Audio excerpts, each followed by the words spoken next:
Madam ಈ ಸಲ ಏನಾದರೂ ಬಿಗ್ ಬಾಸ್ ನೋಡ್ತಾ ಇದ್ದೀರಾ, ನೀವು ಅಬ್ಸರ್ವ್ ಮಾಡ್ತಾ ಇದ್ದೀರಾ ಏನಾದರೂ?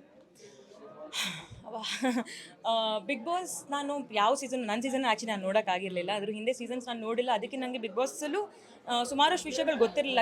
ಇದು ಹೇಗಿರೋದು ಆಗಿರೋದು, ಈ ಟಾಸ್ಕ್ ಏನಿರುತ್ತೆ, ಆ ವಿಶಿಂಗ್ ಟಾಸ್ಕ್ ನಾನು ಯಾವತ್ತೂ ನೋಡಿರಲಿಲ್ಲ. ಮೇ ಬಿ ಬೇರೆ ಸೀಸನ್ಸ್ ನೋಡಿದ್ರೆ ನಂಗೆ ಗೊತ್ತಿರ್ತಿತ್ತೇನೋ ಅದಕ್ಕೆ ಏನು ರಿಪ್ಲೈ ಮಾಡಬೇಕು ಅಂತ. I was clueless. ವಿಷಯ ಏನು ಕೇಳಲಿ, ನನಗೇನು ವಿಷಯ ಇಲ್ಲ ಲೈಫಲ್ಲಿ ಅಂತ ನಾನು ಅಂದ್ಕೊಂಡಿದ್ದೆ. ಸೊ ಡಂಬಾಗಿ ಅವಾಗ ಆನ್ಸರ್ ಮಾಡಿಬಿಡ್ತೀವಿ ಬಿಕಾಸ್ ಗೊತ್ತಿಲ್ಲ. ಅದೇ ಥರ ನಂದು ಈ ಒಂದು ಸೀಸನ್ 12 ನನಗೆ ಆ್ಯಕ್ಚುಲಿ ಹೇಳಬೇಕು ಅಂದರೆ ಫಸ್ಟ್ ಟೈಮ್ ನಾನು ಕೆಲವು ಎಪಿಸೋಡ್ಸ್ ನೋಡಿದ್ದೀನಿ ಅಂತ ಹೇಳಕ್ಕೆ ಬಯಸ್ತೀನಿ. ಅದಕ್ಕೆ ಮೂಲ ಕಾರಣ ಆಗಿಲ್ಲೇನೆ ಅಫ್ಕೋರ್ಸ್. ಬಿಕಾಸ್ ನನ್ನ ಅತ್ತಿಗೆ ನಮ್ಮ ಅಣ್ಣ ನೋಡ್ತಾ ಇರ್ತಾರೆ ಆವಾಗ. ನಾನು ಕೆಲವು ಸತಿ ಬಂದು ಕೂತ್ಕೊಂಡು ಓಕೆ ನಾನು ನೋಡ್ತೀನಿ ಅಂತ ಅಂದ್ಕೊಂಡಾಗ ನಾನು ನೋಡಿರೋದೇನು ಅಂದರೆ ಎಷ್ಟು ನಗ್ತಾರೆ ಅಂದರೆ ತುಂಬ ನಗ್ತಾರೆ. Thank you. ತುಂಬ ಜಾಸ್ತಿ ನಗ್ತಾ ಇರ್ತಾರೆ ನಮ್ಮ ಅಣ್ಣ ಮತ್ತು ಅದಕ್ಕೆ ಕೂತ್ಕೊಂಡು. ನಾನು ಕೂಡ ಏನಿದೆ ಎಷ್ಟು ಗಮ್ಮತ್ತು ಅಂತ ನೋಡೋಣ ಅಂತ ಕೂತ್ಕೊಂಡ್ರೆ ನಾನು ಬಿದ್ದು ನಕ್ಕಿದ್ದೀನಿ. ಅವತ್ತು ನಾನು ಯಾವ್ದು ಬಿದ್ದು ನಕ್ಕಿದ್ದೀನಲ್ವ, ಅವತ್ತು ನಾನು ಸ್ಟೋರಿ 12 ಗಂಟೆ ರಾತ್ರಿಗೆ ಹಾಕಿದ್ದೀನಿ. ನಂಗೆ ಅಷ್ಟು ಇಷ್ಟ ಆಗ್ಬಿಟ್ಟಿದ್ದಾರೆ ಗಿಲ್ಲಿ ಅವತ್ತು. ಅಂದರೆ ಜೋಕ್ ಮಾಡಿದ್ರೆ ಒಬ್ಬ ಹಿಂಗಾಗ್ತಾರೆ ಹಂಗಾಗ್ತಾರೆ ಅಂತಲ್ಲ, ಒಂದು ಸಿಚುವೇಶನ್ನ ಹೇಗೆ ಹ್ಯಾಂಡಲ್ ಮಾಡ್ತಾರೆ ಅನ್ನೋದು ತುಂಬ ದೊಡ್ಡ ವಿಷಯ. Entertainment is must, but personality ಅನ್ನೋದು ಕೂಡ ಮಸ್ಟ್. ಕೆಲವು ಜಾಗದಲ್ಲಿ ಯಾವಾಗ ಯಾರು ಏನು ಸ್ಟ್ಯಾಂಡ್ ತಗೊಳ್ತಾರೆ ಅದರಿಂದ ಜಡ್ಜ್ ಆಗ್ತಾರೆ.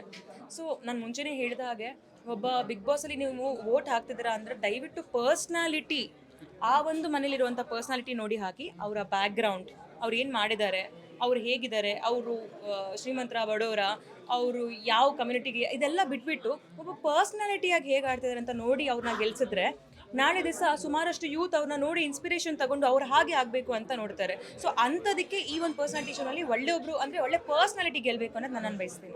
ಮೇಡಮ್ ಅದೇ ನೀವು ಬಿಗ್ ಬಾಸ್ ಇದ್ದಾಗ ಸಿಂಹಿಣಿ ಅಂತಲೇ ನಿಮಗೆ ಕರೀತಾ ಇದ್ರು. ಇವಾಗ ಆ್ಯಕ್ಚುಲಿ ಈ ಸಲ ಬಿಗ್ ಬಾಸಲ್ಲಿ ಗಿಲ್ಲಿಯವರು ಸಿಂಹ ಥರನೇ ಇದ್ದಾರೆ. ಇವಾಗ ಕ್ಯಾಪ್ಟನ್ ಬೇರೆ ಆಗಿದ್ದಾರೆ ನಿನ್ನೆ.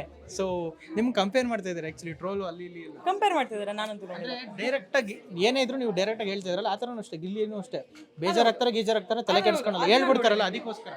ನಿಜ ಹೇಳ್ಬೇಕಂದ್ರೆ ನನಗೆ ಗೊತ್ತಿಲ್ಲ ನನ್ನ ಹೇಗೆ ಜನ ನೋಡಿದಾರೆ, ಜನಕ್ಕೆ ಗೊತ್ತಿರುತ್ತೆ ನಾನು ಹೇಗೆ ಅಂತ. ನನ್ನ ಬಗ್ಗೆ ಅಷ್ಟು ನೋಡಿರೋರು ಅವರಲ್ವಾ, ಅವ್ರು ಜಡ್ಜ್ ಮಾಡ್ಬೋದು, ನಾನು ಹೇಗೆ ಜಡ್ಜ್ ಮಾಡಲಿ. ಬಟ್ ಗಿಲಿ ನನಗೆ ಏನಕ್ಕೆ ಇಷ್ಟ ಆಗ್ತಾರೆ ಅಂದರೆ ನಂಗೆ ಅದು ಕನೆಕ್ಷನ್ ಅನ್ಸುತ್ತೆ.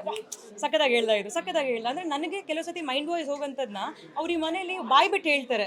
ಅವಾಗ ನಂಗೆ ಸಕ್ಕದಾಗಿ ಹೇಳಿದ್ರು ಅಂತ ಅನ್ಸುತ್ತೆ. ನಮ್ಮ ಸೀಸನಲ್ಲಿ ಹಂಗೆ ಹೇಳ್ಬಿಟ್ಟಿದ್ರೆ ಗಲಾಟೆ ಆಗ್ತಿತ್ತು ಅವಾಗಲೇ. ಇಲ್ಲಿ ಯಾರೂ ಗಲಾಟೆ ಮಾಡೋಕ್ಕಿಲ್ಲ, ಅದೇ ಒಂದು ಮಿಸ್ಸಿಂಗ್ ಆಗ್ತಿರೋದು. ಸೊ ನನಗೆ ಕಂಪೇರ್ ಅಂತ ಅಲ್ಲ, ಬಟ್ ಎಸ್ ಡೆಫಿನೆಟ್ಲಿ ಸಿಕ್ಕಿರೋಂಥ ಪ್ರತಿಯೊಂದು ಕ್ಷಣದಲ್ಲೂ ಅವ್ರು ಜೀವಿಸ್ತಾ ಇದ್ದಾರೆ. ಜೀವಿಸೋದೇ ಬಿಗ್ ಬಾಸ್ ಮನೆ. ಆ ಜೀವಿಸ್ತಾ ಇರೋದೇ ಎಲ್ಲಕ್ಕಿಂತ ಬೆಸ್ಟ್. ಅಂದರೆ ಇವಾಗ ಒಬ್ಬರು ಜೋಕ್ ಮಾಡ್ತಿದ್ದಾರೆ ಅಂದ್ಬಿಟ್ಟು ನಗದು ಮಾತ್ರ ಅಲ್ಲ, ನೀವೇನು ಆ್ಯಡ್ ಮಾಡೋಕ್ಕಾಗತ್ತೆ ಅದಕ್ಕೆ. ಆ ಕಾಂಟ್ರಿಬ್ಯೂಷನ್ ಯಾರ್ಯಾರ ಕಡೆಯಿಂದ ಎಷ್ಟು ಬರ್ತಿದೆ ಅಂತ ನೋಡಿದಾಗ ಇವ್ರ ತೂಕ ಜಾಸ್ತಿ ಇರುತ್ತೆ. ಆಮೇಲೆ ಕಾವ್ಯವ್ರು ಕೂಡ ತುಂಬ ಚೆನ್ನಾಗಿ ಆಡ್ತಾ ಇದ್ದಾರೆ. ಸೊ ಐ ಜಸ್ಟ್ ವಿಶ್ ಒಳ್ಳೆ ಪರ್ಸ್ನಾಲಿಟಿಗೆ ಇಲ್ಲಿ ದಯವಿಟ್ಟು ಯಾರ್ದು ಬ್ಯಾಕ್ಗ್ರೌಂಡು, ಯಾರು ಹಿಸ್ಟ್ರಿ, ಯಾರು ಏನು ಮಾಡಿದ್ದಾರೆ ಅದು ಇದು ನೋಡೋಕೆ ಹೋಗಬೇಡಿ. ಈ ಮನೇಲಿ ಈ ಪರ್ಸ್ನಾಲಿಟಿ ಹೇಗೆ ಆಡ್ತಾರೆ ಅದ್ರ ಮೇಲೆ ಮಾತ್ರ ನೋಡಿಕೊಂಡು ಅವ್ರನ್ನ ಗೆಲ್ಸೋಕ್ಕೆ ನೋಡಿ. ಫೈನಲಿ ಇವತ್ತು ಸಾಂಗ್ ರಿಲೀಸ್ ಆಯಿತು. ನೆಕ್ಸ್ಟ್ ಪ್ಲಾನ್ಸ್ ಎಲ್ಲ ಹೇಗಿದೆ ಮೇಡಮ್? ಏನೇನು ಮಾಡ್ತಾ ಇದ್ದಾರೆ? ಆ್ಯಕ್ಚುಲಿ ಸಿನಿಮಾ ಮಾಡ್ತಾ ಇದ್ದೀನಿ. ಆ ಸಿನಿಮಾದಿನ್ನೂ ಹೆಸರು ಇನ್ನೂ ರಿವೀಲ್ ಆಗಿಲ್ಲ. ಮಾಡಬೇಕು ಅಂತ ಇದ್ದಾರೆ Sonu. It's a horror film. ಅದರಲ್ಲಿ ಕನ್ನಡ ತಮಿಳ್ ಎರಡು ಜೊತೆಗೆ ಮಾಡಿದ್ದೀನಿ. ಕನ್ನಡದಲ್ಲಿ ಬೇರೆ ಹೀರೋ, ತಮಿಳಲ್ಲಿ ಬೇರೆ ಹೀರೋ, ಫೀಮೇಲ್ ಸೆಂಟ್ರೆಡ್. ಬಟ್ ಕನ್ನಡದಲ್ಲಿ ನಿಶ್ಚಿತ್ ಕೊರೋಡಿ ಅವ್ರು ಮಾಡಿದ್ದಾರೆ ಹೀರೋ ಆಗಿಬಿಟ್ಟು. ತಮಿಳಲ್ಲಿ ಗಜೇಶ್ ಅಂತ ಮಾಡಿದ್ದಾರೆ, ಜಗನೂರ್ ಡೈರೆಕ್ಟರು. ಸೊ ಚೆನ್ನಾಗಿ ಬಂದಿದೆ ಆ್ಯಕ್ಚುಲಿ. ಸುಮಾರು ಸಾಂಗ್ಸ್ ಇದ್ದಾವೆ ಅದರಲ್ಲಿ, ಅದು ಅದ್ಭುತವಾಗಿದೆ. ಅದರಲ್ಲೂ ಆ್ಯಕ್ಚುಲಿ ನಾನು ತುಂಬ ಸಖತ್ತಾಗಿ ಕಾಣ್ತಾ ಇದ್ದೀನಿ. ಫಸ್ಟ್ ಟೈಮ್ ನನಗೆ ಅನ್ಸಿರೋದು ಈ ಸಿನಿಮಾದಲ್ಲಿ ನಾನು ತುಂಬ ಚೆನ್ನಾಗಿ ಕಾಣ್ತಿದ್ದೀನಿ ಅಂತ. Super madam, super. Thank you so much. ಖುಷಿ ಆಯ್ತು ನಿಮ್ಮ ಜೊತೆ ಮಾತಾಡಿ. All the best madam. ಒಳ್ಳೆಯದು. ತುಂಬ ಟೈಮ್ ಆದಮೇಲೆ first day first show. Take care. Bye ಬಾಯ್.